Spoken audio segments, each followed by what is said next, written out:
হযরত ওমর রাদিয়াল্লাহু তাআলা আনহু বলছেন যে এমন সময় আমরা রাসূল আকরাম সাল্লাল্লাহু আলাইহি ওয়াসাল্লামের কাছ থেকে আমরা মৌমাছির মতো গুনগুন গুনগুন আওয়াজ শুনতে পাইলাম।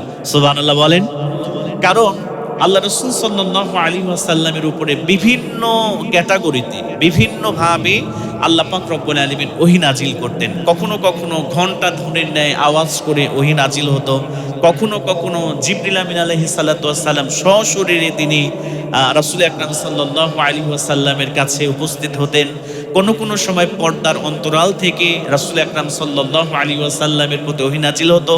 কখনো কখনো ঘোড়ার পৃষ্ঠে চড়ে বা কখনো কখনো আল্লাহ রাসূলের স্বপ্ন যোগে ওহী নাজিল হতেন। জোরে বলেন সুবহানাল্লাহ। হযরত ওমর বলছেন, যখন আল্লাহ রাসূলের কাছ থেকে আমরা মৌমাছির মতো গুনগুন আওয়াজ শুনতে পারলাম, তখন আমরা ভাবলাম যে মৌমাছি এখানে আছে কিনা, আমরা একটু তালাশ করার চেষ্টা করলাম। আমরা পিছনে তাকালাম, মৌমাছি নাই। সামনে তাকালাম, মৌমাছি নাই।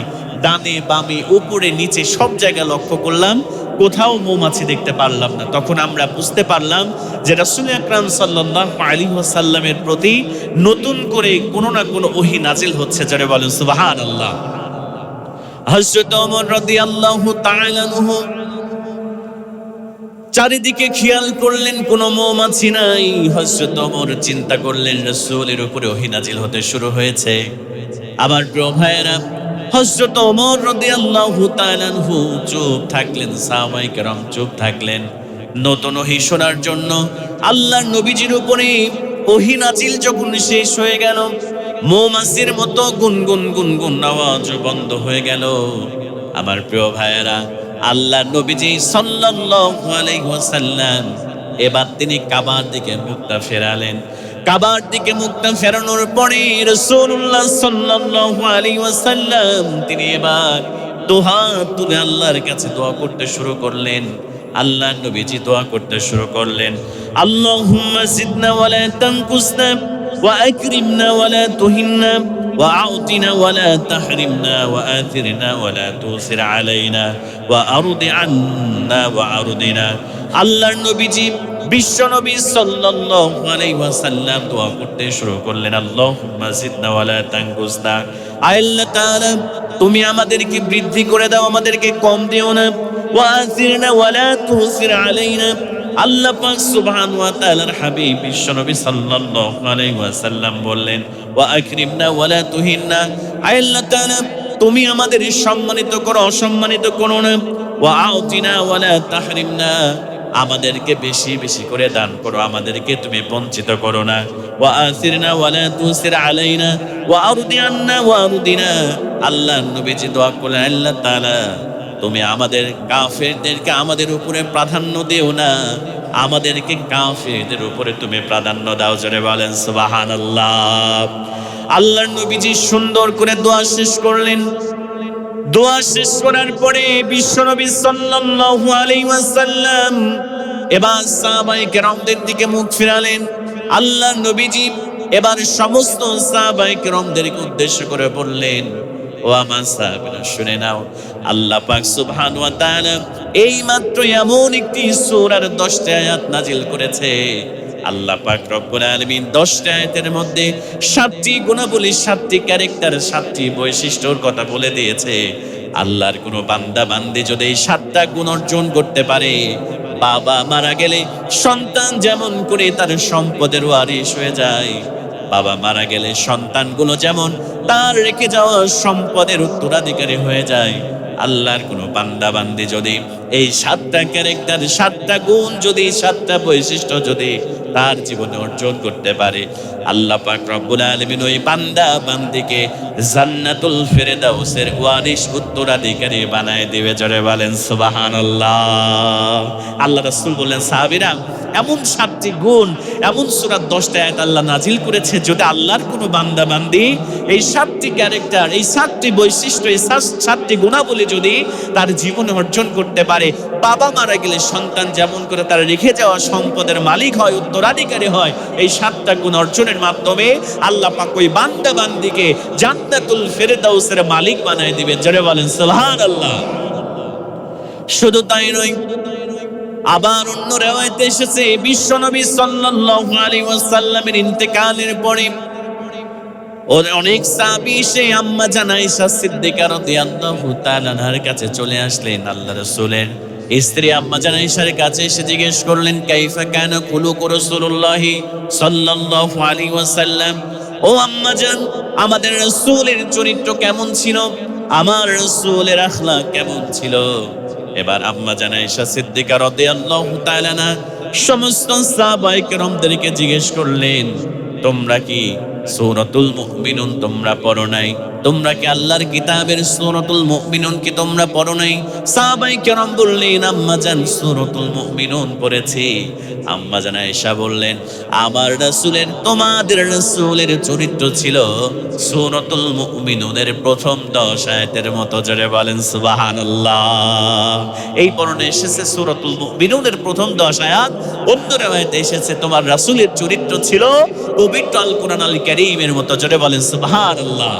সম্মানিত প্রিয় ভাইরা, তাহলে আজকে আমরা এমন একটি গুরুত্বপূর্ণ সূরা থেকে আমরা কথা শুনবো। শুধু শুনলেই হবে না, আমাদের জীবনে এইগুলোকে বাস্তবায়ন করা দরকার আছে না নাই? বলেন তো ভাইয়ারা, বাস্তবায়ন করতে হবে। সাহাবায়ে কেরাম সামি'না ওয়া আতা'না, তারা রাসূলের থেকে শুনতেন, কোরআন হাদিস থেকে, সঙ্গে সঙ্গে তারা কোনো কথা বলতেন না, তারা বলতেন শুনলাম এবং মেনে নিলাম। জোরে বলেন সুবহানাল্লাহ।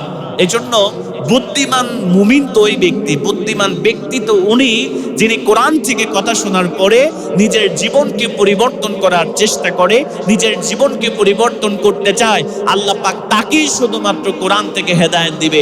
আর যারা কোরআন থেকে শোনার পরে নিজের জীবনকে পরিবর্তন করতে চায় না, শুধুমাত্র যিনি বক্তব্য দেয়, খতিব সাহেব, হুজুর সাহেবের সমালোচনা করে আর মনে করে আমাকে দেখে দেখেই বুঝি বক্তব্য দিচ্ছে, আমি আমার জীবনকে পরিবর্তন করব না, তাহলে আপনি সারাদিন 24 ঘন্টা যদি কোরআন থেকে কথা শুনেন, এই কোরআন আপনাকে হেদায়েত দিবে? হেদায়েত দিবে না। তাহলে কোরআন থেকে হেদায়েত পাওয়ার শর্ত হচ্ছে সামি'না ওয়া আতা'না। কোরআন থেকে যে কথা হবে, যে কথাগুলোই বলা হবে কোরআন থেকে, সুন্নাহ থেকে, সেগুলোকে এক কথায় আমার জীবনে যদি মিলে যায়, খারাপ অভ্যাসগুলো আমাদের জীবন থেকে সেইগুলোকে ছেড়ে দিতে হবে, সেইগুলোকে পরিবর্তন করতে হবে। কথা বলে ঠিক কি না? তাহলে কয়টি গুণ অর্জন করতে হবে ভাইয়েরা? 7টি গুণ অর্জন করতে হবে। সবগুলো তো সম্ভব না, ধারাবাহিকভাবে আমরা এই 7টি গুণ সম্পর্কে আমরা শোনার চেষ্টা করব ইনশাআল্লাহ। সম্মানিত প্রিয় ভাইয়েরা, আমরা এই জায়গায় বসে আছি, আমরা প্রত্যেকেই সফলতা অর্জন করতে চাই, ঠিক কিনা বলেন? আমরা সফলতার মানদণ্ড হিসেবে বর্তমানে আমরা মনে করি যার অনেক টাকা আছে, যার অনেক সম্পদ আছে, যার অনেক ব্যাংকে ব্যাংক ব্যালেন্স, জায়গা জমি, মার্কেট, গাড়ি বাড়ি আছে, আমরা আপাত দৃষ্টিতে মনে করি কি এই ব্যক্তিই বুঝি সফলতা অর্জন করেছে। কথা বলে ঠিক কিনা?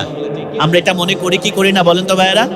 বাজারের উপরে যার 5 তলা বাড়ি আছে, তাকাই বাড়ির দিকে আর চিন্তা করি এর মতো সফল ব্যক্তি আওতাপাড়া বাজারে আর একটিও নাই। যার পাজিরো গাড়ি আছে, যার এসি গাড়ি আছে, আমরা চিন্তা করি এই ব্যক্তির মতো সফল ব্যক্তি আর একটাও নাই। কিন্তু আল্লাহ পাক সুবহানাহু ওয়া তাআলা বলছে, বান্দা, ওয়ামাল হায়াতুদ দুনিয়া ইল্লা মাতাউল গুরুর, এই পৃথিবী খেলতামাশা ছাড়া, ভোগ বিলাসিতা ছাড়া আর কিছুই নয়। দুনিয়ার এইটা প্রকৃত সফলতা নয়।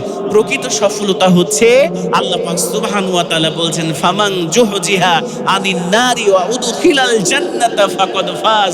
আল্লাহ পাক বলছে প্রকৃত সফলতা হচ্ছে তুমি যদি জাহান্নামের আগুন থেকে মুক্তি পেয়ে তুমি যদি জান্নাতে প্রবেশ করতে পারো বান্দা, এটাই তোমার জীবনের প্রকৃত সফলতা। জোরে বলে সুবহানাল্লাহ। শুধু তাই নয়, আল্লাহ পাক সুবহানাহু ওয়া তাআলা বললেন, লা ইস্তাউই আসহাবুন নারি ওয়া আসহাবুল জান্নাহ, আসহাবুল জান্নাতি হুমুল ফাইজুন। আল্লাহ পাক রব্বুল আলামিন বললেন, ও বান্দা, দুনিয়ার টাকা পয়সা, অর্থ সম্পদ, গাড়ি বাড়ি, এইগুলোকে সফলতার মানদণ্ড মনে করো? না না না, এইগুলো সফলতার মানদণ্ড নয়। সফলতার মানদণ্ড হলো যারা জান্নাতি আর যারা জাহান্নামী তারা সমান নয়। যারা আল্লাহর রহমত পেয়ে যারা জাহান্নাম থেকে জান্নাতে প্রবেশ করবে, আল্লাহ পাক রব্বুল আলামিন বললেন এরাই হলো প্রকৃত সফলতা অর্জনকারী। জোরে বলেন সুবহানাল্লাহ। আল্লাহ পাক বলছেন জান্নাতি আর জাহান্নামী তারা কখনোই সমান নয়।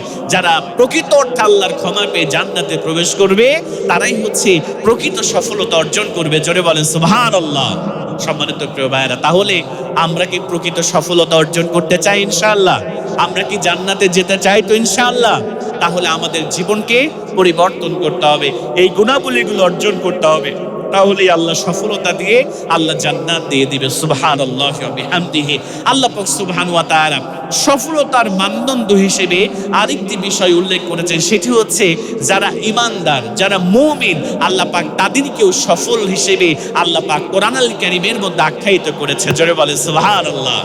আল্লাহ পাক সূরাতুল মুমিনুনের শুরুতেই সুন্দর করে জানায় দিলেন, কদ আফলাহাল মুমিনুন, successful indeed are the believers। আল্লাহ পাক বলছে যে সফল হয়েছে তারা ঈমান এনেছে যারা। সুবহানাল্লাহ বলবেন না? তাহলে সফলতার মানদণ্ড হিসেবে আল্লাহ পাক বললেন কদ আফলাহাল মুমিনুন, যারা ঈমান এনেছে, যারা আল্লাহকে বিশ্বাস করেছে, যারা মুমিন, আল্লাহ পাক রব্বুল ইজ্জাত ওয়াল জালাল বলছেন তারাই হচ্ছে সফলতা অর্জন করে ফেলেছে। সুবহানাল্লাহ বলেন। এজন্য আমার প্রিয় ভাইয়েরা, সূরাতুল মুমিনুনের মধ্যে রব্বুল আলামিন সুন্দর করে জানাই দিলেন কদ আফলাহাল মুমিনুন, সফল হয়েছে তারা ঈমান এনেছে যারা।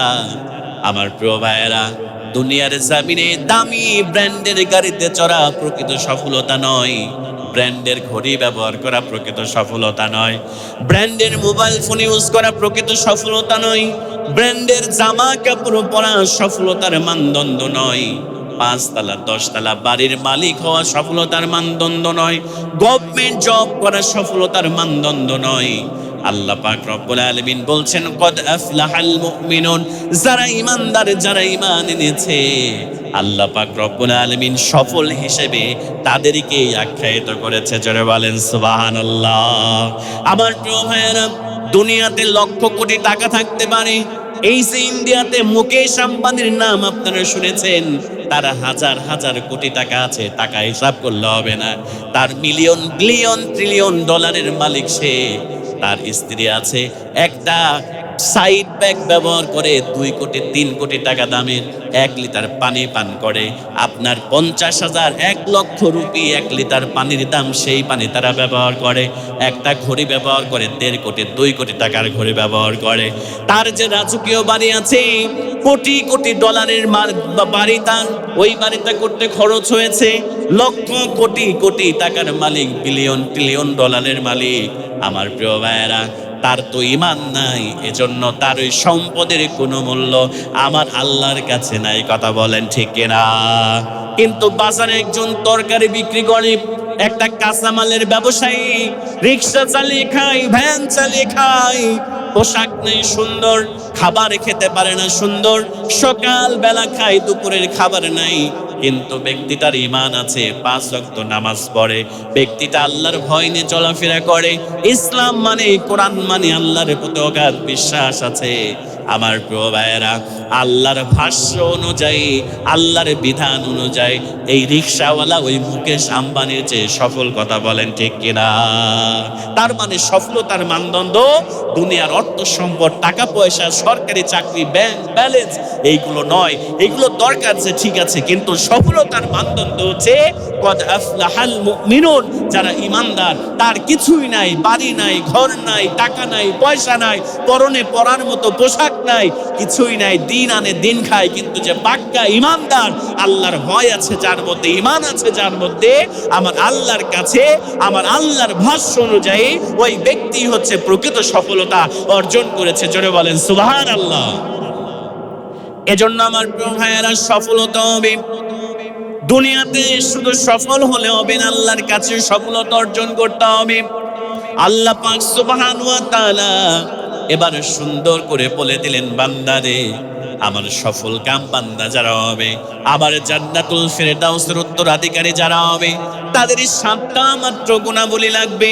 আল্লাহ পাক সুবহানাহু ওয়া তাআলা 1 নম্বর গুণাবলীর কথা এবার বর্ণনা করে দিতেছেন, বান্দারে শুনে নাও, যদি সফল হতে চাও, যদি আমার জান্নাতুল ফেরদাউসের মালিক হতে চাও, আল্লাহ পাক সুবহানাহু ওয়া তাআলা 1 নম্বর বৈশিষ্ট্য, 1 নম্বর ক্যারেক্টারের কথা আল্লাহ পাক একমাত্র 1 নম্বর, প্রথম নম্বর গুণাবলীর কথা সুন্দর করে জানিয়ে দিলেন। আল্লাহ রাব্বুল আলামিন বললেন, আমার জান্নাতি বান্দা, আমার জান্নাতুল ফেরদাউসের উত্তরাধিকারীদের 1 নম্বর গুণাবলী হলো, আল্লাহ রাব্বুল আলামিন বলেন, আল্লাযীনা হুম ফি সালাতিহিম খাশিউন। আল্লাহ রাব্বুল আলামিন বললেন, আমার জান্নাতুল ফিরদাউসের উত্তরাধিকারীদের, আমার সফল কাম মুমিন বান্দাদের এক নম্বর গুণাবলী হলো তারা 5 ওয়াক্ত নামাজ পড়বে। শুধু নামাজ পড়বে না, তারা বিনয়ী হয়ে খুশু নিয়ে তারা 5 ওয়াক্ত নামাজ পড়বে। জোরে বলেন সুবহানাল্লাহ। তার মানে 1 নম্বর জান্নাতুল ফিরদাউসের উত্তরাধিকারী যারা হবে, সফল কাম বান্দা বান্দি যারা হবে, তাদের 1 নম্বর বৈশিষ্ট্য হচ্ছে, তাদের 1 নম্বর ক্যারেক্টার হচ্ছে, তাদের 1 নম্বর গুণাবলী হচ্ছে আল্লাযীনা হুম ফি সলাতিহিম খাশিউন। তারা খুশু নিয়ে বিনয়ী হয়ে তারা 5 ওয়াক্ত নামাজ পড়বে। কয় ওয়াক্ত নামাজ পড়বে বলেন না? কয় ওয়াক্ত নামাজ পড়বে? নাকি 1 ওয়াক্ত পড়বে 4 ওয়াক্ত ছেড়ে দিবে? 2 ওয়াক্ত পড়বে 3 ওয়াক্ত ছেড়ে দিবে? তাহলে কয় ওয়াক্ত নামাজ পড়তে হবে? 5 ওয়াক্ত নামাজ পড়তে হবে। আপনি যদি জান্নাতুল ফিরদাউসের মালিক হতে চান, তাহলে আপনাকে 5 ওয়াক্ত নামাজের বিকল্প আর কিছুই নাই। এই 5 ওয়াক্ত নামাজ পড়তে হবে খুশু নিয়ে, বিনয়ী হয়ে, জীবনের শেষ নামাজ মনে করে আমাদেরকে পড়তে হবে। প্রিয় ভাইয়েরা, আমরা নামাজ পড়ি, অধিকাংশ নামাজ, আমি সহ সবার উদ্দেশ্যে বলছি, আমরা নামাজে দাঁড়ালে আমাদের নামাজের মধ্যে বিনয় নাই, আমাদের নামাজের মধ্যে খুশু নাই। নামাজে দাঁড়ালে মনটা ছটফট করে, মনে হয় দোকানটা খোলা রেখে এসেছি, কত খরিদ্দার না ঘুরে যাচ্ছে।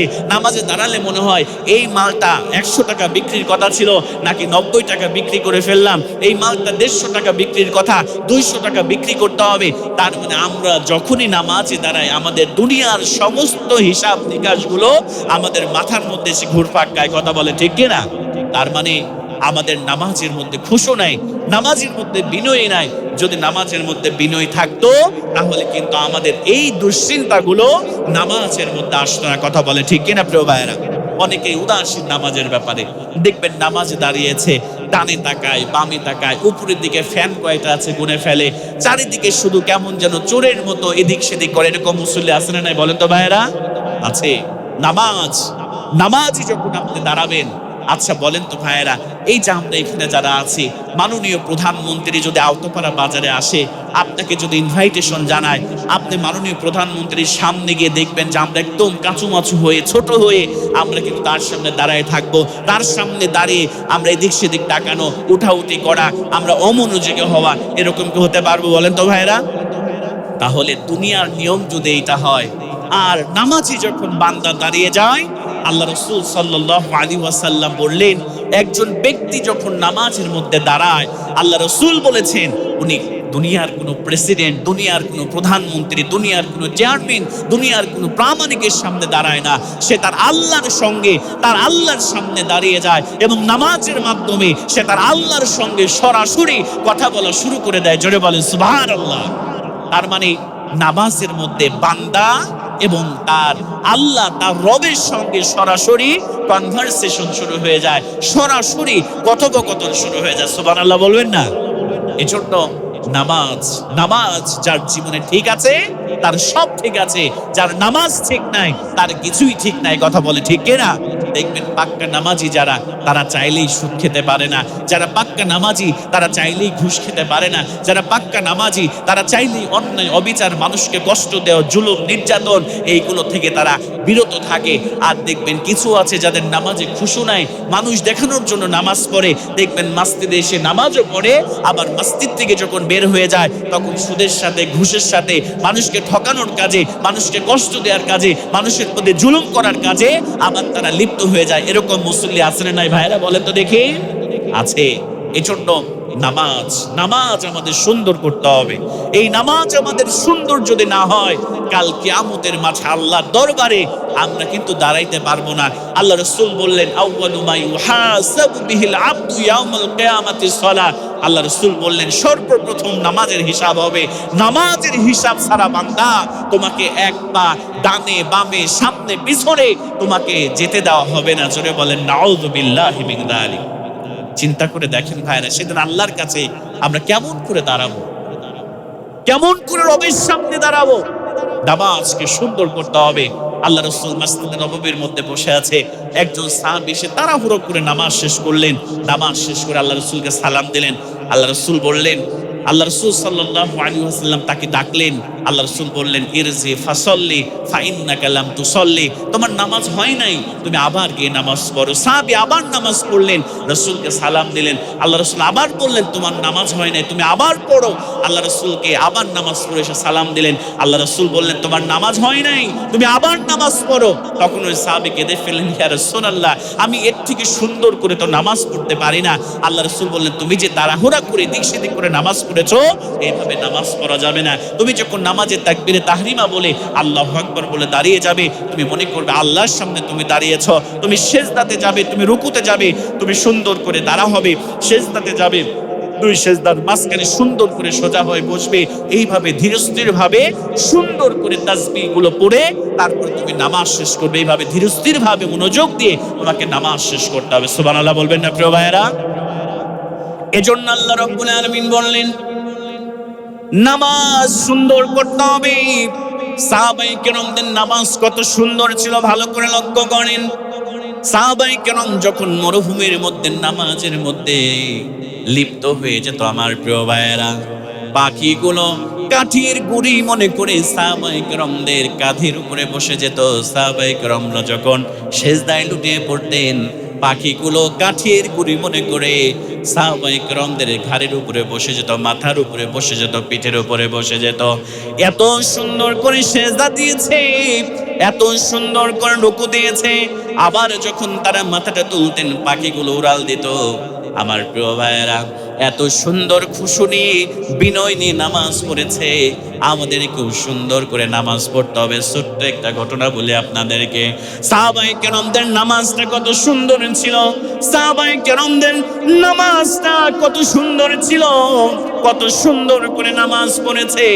নামাজের মধ্যে দাঁড়ালে দুনিয়ার কোনো বাহুস তাদের থাকে নাই, নামাজের মধ্যে দাঁড়ালে দুনিয়ার কোনো চিন্তা তাদের থাকে নাই, একমাত্র কেবলমাত্র আল্লাহর চিন্তা, খুশু নিয়ে তারা নামাজ পড়েছে।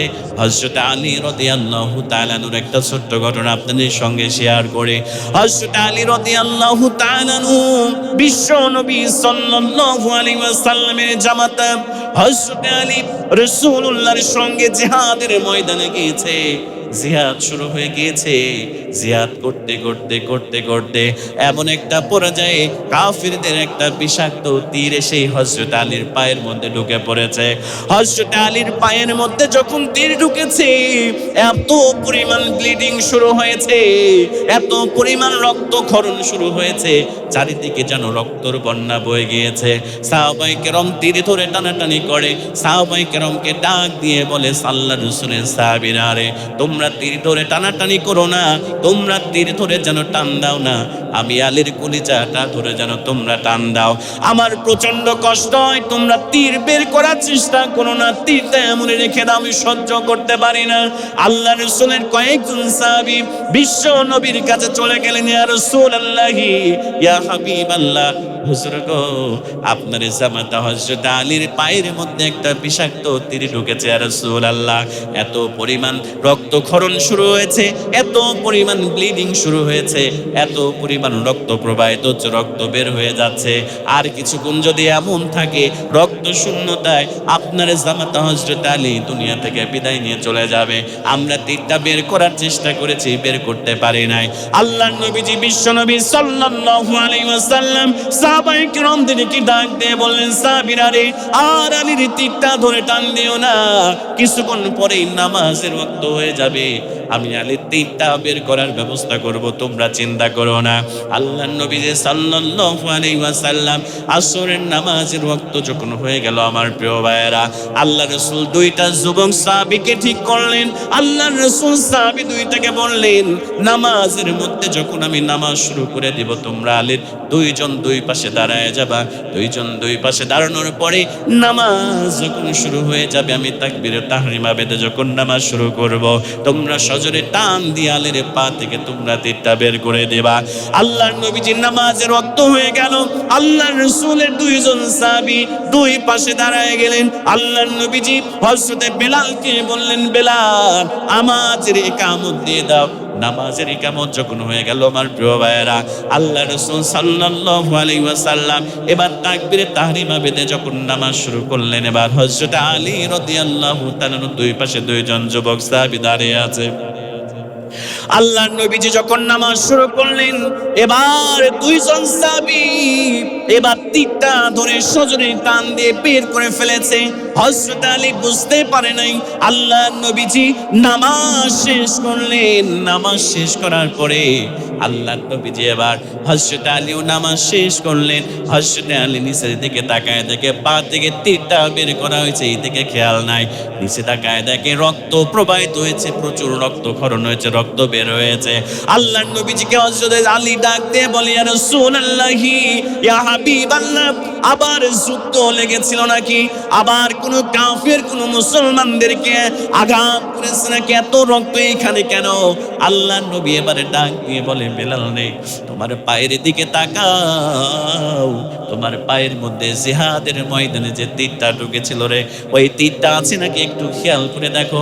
হযরত আলী এবার পায়ের দিকে তাকায়, পায়ের দিকে তাকায় আল্লাহু আকবার বলে বলে, ইয়া রাসূলুল্লাহ, আমার পায়ের তীরটা কোথায় আমি তো বুঝতে পারি নাই। আল্লাহর নবীজি বিশ্ব নবী হযরত আলীকে ডাক দিয়ে বলে, ও আলী, তুমি কি সত্যি বোঝো নাই তোমার পায়ের মধ্য থেকে তীর বের করা হয়েছে? হযরত আলী ডাক দিয়ে বলে, ইয়া রাসূলুল্লাহ, ইয়া হাবিবাল্লাহ, আমি আলী যখন নামাজের মধ্যে দাঁড়াই, দুনিয়ার কোনো হিসাব থাকে না, দুনিয়ার কোনো হুঁশ থাকে না। আমি আমার আল্লাহর সামনে দাঁড়ায় যাই, দুনিয়ার কোনো হুঁশ জ্ঞান আমার কিছু থাকে না। আল্লাহর কসম করে বলি, ওয়াল্লাহি ইয়া রাসূলুল্লাহ, ইয়া হাবিবাল্লাহ, কখন যে তীরটা টান দিয়ে বের করে ফেলা হয়েছে, আমি আলী আল্লাহর কসম করে সেইটা বুঝতে পারি নাই। জোরে বলেন আল্লাহু আকবার। আমার প্রভু সাহাবায়ে কেরামদের নামাজের মধ্যে কত মনোযোগ ছিল, আর আমাদের মনোযোগ কেমন? আমাদের যদি একটা কপালের উপরে মশা বসে যায়, যতক্ষণ পর্যন্ত মশাকে না মারতে পারি ততক্ষণ পর্যন্ত শান্তি হয় না। পায়ের মধ্যে যদি একটা মশা কামড় দেয়, কসর মসর করে সেই জায়গায় 1 মিনিট ধরে আমরা চুলকানো শুরু করে দিই। আমার মুসলমান ভাইয়েরা, নামাজ পড়তে হবে 5 ওয়াক্ত। নামাজের মধ্যে মনোযোগ দিয়ে নামাজ পড়তে হবে, খুশু নিয়ে মনোযোগ দিয়ে যদি নামাজ পড়তে পারি, আল্লাহ পাক রব্বুল আলামিন আমাদেরকে জান্নাতুল ফেরদাউসের মালিক বানায় দিবে। আমাদেরকে ইহকালীন এবং পরকালীন সফলতা আল্লাহ পাক সুবহানাহু ওয়া তাআলা দান করবেন। জোরে বলেন সুবহানাল্লাহ। নামাজের বহুবিধ উপকারিতা রয়েছে। শুধুমাত্র নামাজ শরীয়তের একটি বিধান নয়, আজকে মেডিকেল সায়েন্স এটা প্রুভ করেছে। তারা নামাজকে নিয়ে গবেষণা করেছে।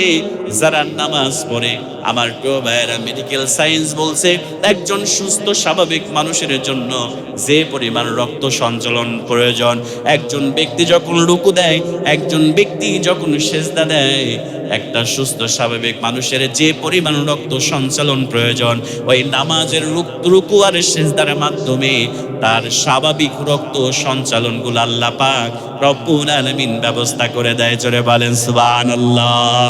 শুধু তাই নয়, মেডিকেল সায়েন্স বলছে নামাজের মাধ্যমে যখন আপনি ওযু করেন, প্রত্যেক নামাজের আগে মেডিকেল সায়েন্স বলছে ওযুর পানির মধ্যে আল্লাহ এত বরকত রেখে দিয়েছে, ওযুর পানির মধ্যে আল্লাহ এত বারাকা রেখে দিয়েছে, এত রহমত রেখে দিয়েছে। ওযুর পানির সঙ্গে শুধু গুনাহ ঝরে যায় না, স্কিনের বিভিন্ন ধরনের অসুস্থতা, চর্মরোগ থেকে এমনকি স্কিন ক্যান্সারের মতো জঘন্য রোগ থেকে, মারাত্মক রোগ থেকে আল্লাহ পাক রব্বুল আলামিন শেফা দান করে। জোরে বলেন সুবহানাল্লাহ। আল্লাহ পাক সুবহানাহু ওয়া তাআলা শুধুমাত্র নামাজকে ইসলামের একটি অন্যতম বিধান হিসেবেই দেয় নাই, এটা মানুষের জন্য, মুসলমানদের জন্য নানাবিধ উপকারিতা আল্লাহ পাক সুবহানাহু ওয়া তাআলা এই নামাজের মধ্যে রেখে দিয়েছেন। সুবহানাল্লাহ বলবেন না ভাইরা? এজন্য আসুন, যদি জান্নাত পেতে চাই, জান্নাতুল ফেরদাউস যদি পেতে চাই, সফলতা যদি অর্জন করতে চাই, আমার প্রিয় ভাইরা, নামাজ পড়তে হবে। আপনি ব্যবসা করেন, দোকান আছে, নামাজের ওয়াক্ত হয়েছে, আজান হয়েছে, আপনি দোকানটা বন্ধ করে আসেন না নামাজে। আপনি মনে করতে পারেন আপনার 15 মিনিট যদি ব্যবসাটা বন্ধ থাকে আপনার লস হয়ে যাবে। আরে ভাই না, আপনি যদি 15 মিনিট ব্যবসা না করেন আপনার কিছুই হবে না। আল্লাহ পাক চাইলে আপনাকে ওই 15 মিনিটে যে ব্যবসা হতো তার থেকে আল্লাহ পাক সুবহানাহু ওয়া তাআলা 1000 গুণ বেশি সফলতা, বরকত আল্লাহ পাক, বেচাকেনা আল্লাহ পাক দিতে পারে। কথা বলে ঠিক কিনা? বান্দা যখন আল্লাহর হয়ে যায়, আল্লাহ বান্দার হয়ে যায়। আল্লাহ পাক সুবহানাহু ওয়া তাআলাকে বান্দা যদি স্মরণ করে, আল্লাহ তার বান্দাকে স্মরণ করে। হাদিসের মধ্যে এসেছে, বান্দা যদি 1 বিঘত আল্লাহর দিকে হেঁটে যায়, আল্লাহর দিকে যায়, আল্লাহ 2 বিঘত যায়। বান্দা যদি হাঁটতে হাঁটতে যায়, আল্লাহ বান্দার দিকে দৌড়াইতে দৌড়াইতে আসে। জোরে বলেন সুবহানাল্লাহ। এজন্য সম্মানিত প্রিয় ভাইয়েরা, আমরা আপাত দৃষ্টিতে মনে করতে পারে আমার লস হয়ে যাবে, কিন্তু আল্লাহ পাক আপনাকে অন্য দিক দিয়ে পোষায় দিবে। আপনি নিজেও কল্পনা করতে পারবেন না আল্লাহ পাক আপনার ব্যবসায় এত বারাকা, এত লাভ আল্লাহ পাক দিয়েছে। কথা বলে ঠিক কিনা? এজন্য নামাজ ছাড়া একজন ইমানদার, একজন মুসলমান নিজেকে মুসলমান বলে পরিচয় দেওয়ার কোনো অধিকার তার নাই। কথা বলে ঠিক কিনা? আপনি নামাজ পড়েন না, আপনি কিসের মুসলমান? মান তারাকা সলাতা মুতাআম্মিদান ফাকাদ কাফারা। আমরা তো হাদিসটাকে একটু সহনশীল করে বলি যে যারা ইচ্ছাকৃত নামাজ ছেড়ে দেয় সে যেন কুফরি করলো। কিন্তু আপনি জানেন না, সৌদি আরবের যারা বড় বড় শায়েখ রয়েছে তারা বলে যারা নামাজ নাই তার ঈমান নাই, কিসের কুফরি করলো? সে কাফের হয়ে গেল। জোরে বলে নাউজুবিল্লাহ। আপনি আল্লাহকে সেজদা না দিয়ে, আল্লাহকে আপনি সেজদা না দিয়ে, রুকু না দিয়ে, আপনি মুখ দিয়ে কেমন করে আল্লাহর কাছে আপনি দাঁড়াবেন? আপনি একবার চিন্তা করেছেন? আপনি আল্লাহর এত রিজিক আপনি খাচ্ছেন, আল্লাহ পাক আপনাকে এত কিছু দিয়েছে। যার একটা হাত নাই সেই বুঝতে পারবে যে হাতের কত মর্যাদা। কথা বলে ঠিক কিনা? যার একটা চোখ নাই সেই বোঝে চোখের কি মর্যাদা। যার একটা পা নাই আল্লাহ পাকের ওই বান্দাই বুঝতে পারে পায়ের কি মর্যাদা। আল্লাহ আপনাকে হাত দিয়েছে, চোখ দিয়েছে, কথা বলার শক্তি দিয়েছে, পা দিয়েছে, আল্লাহ আপনাকে হালাল রিজিক দিয়েছে, আপনাকে সুস্থ রেখেছে। তারপরেও আপনি কেমন নাফরমান বান্দা, কেমন অকৃতজ্ঞ বান্দা যে আপনি সে আল্লাহকে সেজদা না দিয়ে আপনি আজান হয়ে যায়, দোকানপাটে বসে আপনি টেলিভিশনে সিনেমা দেখেন। আপনি কেমন মুসলমান, কেমন মুসলিম ঘরে সন্তান আপনি দোকান বন্ধ না করে আপনি মসজিদে না আসে আপনি দোকানে ব্যবসা করেন। আপনার ওই ব্যবসাটা এটা হালাল হয় না, ওইটা হারাম ব্যবসায়। কথা বলে ঠিক কিনা? আল্লাহ আপনাকে দুনিয়াতে পাঠিয়েছে। আল্লাহ পাক বলছেন, ওমা খলাকতুল জিন্না ওয়াল ইনসা ইল্লা লিয়াবুদুন। আমি তোমাকে পাঠিয়েছি ইবাদত করার জন্য, আমি আল্লাহর ইবাদত করার জন্য। আল্লাহ তো বেশি ডিউটি আপনারে দেয় নাই ভাই। আল্লাহ পাক আপনাকে হালাল খেতে বলেছে, হারাম থেকে পরহেজ থাকতে বলেছে। আল্লাহ পাক আপনাকে তো 50 ওয়াক্ত নামাজ দেয় নাই। আল্লাহ যদি 50 ওয়াক্ত নামাজ দিত আমাদের কত কষ্ট হয়ে যেত। আল্লাহ 5 ওয়াক্ত দিয়ে বলছে, বান্দা 5 ওয়াক্ত নামাজ পড়ো, 50 ওয়াক্ত পড়লে যে সওয়াব হয় আমি আল্লাহ সেই সওয়াব তোমার আমলনামায় দিয়ে দেব। সুবহানাল্লাহ বলবেন না? আর আপনি আল্লাহর সেই নাফরমান বান্দা, আরে আপনি কেমন করে সেই রবকে সেজদা না দিয়ে থাকেন আমি বুঝতে পারি না। যুবক, আল্লাহ তোমাকে যৌবন শক্তি দিয়েছে, শক্তি সামর্থ্য দিয়েছে। তুমি ফেসবুকে ঘন্টার পরে ঘন্টা সময় নষ্ট করো, ইউটিউবে ঘন্টার পরে ঘন্টা সময় নষ্ট করো, বন্ধুদের সঙ্গে আড্ডায় ঘন্টার পরে ঘন্টা সময় নষ্ট করো। অথচ 15 মিনিট লাগে এক একটা ওয়াক্ত নামাজ পড়তে, 5 15 75 মিনিট, তার মানে ধরে 1.5 ঘন্টা। 24 ঘন্টার মধ্যে 1.5টা ঘন্টা তোমার রবের জন্য হয় না। তোমার মতো কপাল পোড়া যুবক এই জমিনের মধ্যে একটা নাই। কথা বলে ঠিক কিনা? যুবক, হাতে ধরি ভাই, পায়ে ধরি ভাই, নামাজ পড়ো। নামাজের মধ্যে কল্যাণ, নামাজের মধ্যে শান্তি। নামাজ ছাড়া এই পৃথিবীতে আর কিছুই নাই। তুমি যদি নামাজ তোমার ঠিক হয়ে যায়, ইন্নাস সালাতা তানহা আনিল ফাহশাই ওয়াল মুনকার, এই নামাজ তোমাকে সমস্ত প্রকার পাপাচার, সমস্ত প্রকার খারাপি থেকে এই নামাজ তোমাকে বাঁচাই দেবে। সুবহানাল্লাহি ওয়া বিহামদিহি বাইনাল আবদি ওয়া বাইনাল কুফরি তারকুস সালাহ। আল্লাহ রাসূল বলেছে, কাফেরদের মধ্যে এবং আমাদের মধ্যে একমাত্র পার্থক্য নির্ণয়কারী জিনিস হচ্ছে নামাজ। দাড়ি থেকে মুসলমান চেনা যায় না, কারণ রবি ঠাকুরের দাড়ি আমি আব্দুল সালামের আরো বড় ছিল। কথা বলে ঠিক কিনা? পাঞ্জাবি থেকে মুসলমান চেনা যায় না, হিন্দুরাও পাঞ্জাবি পরে। তারপরে আপনার জুব্বা থেকে আপনি মুসলমান চিনবেন না, কারণ খ্রিস্টানরাও কিন্তু অনেক বড় যে ফাদার আছে না, তারা বড় জুব্বা পরে, বড় টুপি আমার থেকেও পরে। তার মানে এইসব পোশাক দেখে, লেবাস দেখে মুসলমান চেনা যায় না। মুসলমান চেনা যায় আল্লাহ রাসূল বলেছেন নামাজ দেখে। কি দেখে বলেন তো ভাইরা? নামাজ দেখে। এজন্য আসুন, যদি সফলতা অর্জন করতে চাই, সফলকা মুমির হতে চাই, আল্লাহ জান্নাতুল ফিরদাউসের মালিক হতে চাই, 1 নম্বরে আল্লাযীনা হুম ফি সলাতিহিম খাশিউন, আমাদেরকে 5 ওয়াক্ত নামাজ পড়তে হবে খুশু নিয়ে, বিনয় নিয়ে। আল্লাহ পাক রব্বুল ইজ্জত ওয়াল জালাল আমাদের সবাইকে 5 ওয়াক্ত নামাজ আল্লাহ পাক যেন জামাতের সঙ্গে খুশু নিয়ে আদায় করার তৌফিক দান করেন। আমরা সকলে পড়ি আল্লাহুম্মা আমিন। তাহলে জান্নাতুল ফেরদাউসের উত্তরাধিকারীদের কয়টা গুণ লাগবে? 7টা। বলে না কয়টা? আজকে কয়টা শুনলাম? একটা। এইভাবেই ইনশাআল্লাহ ধারাবাহিকভাবে আলোচনা হবে। তাহলে 1 নম্বর গুণাবলী হচ্ছে জান্নাতুল ফেরদাউসের উত্তরাধিকারীদের তারা 5 ওয়াক্ত নামাজ খুশু নিয়ে, বিনয়ী হয়ে সাথে তারা আদায় করবে ইনশাআল্লাহ।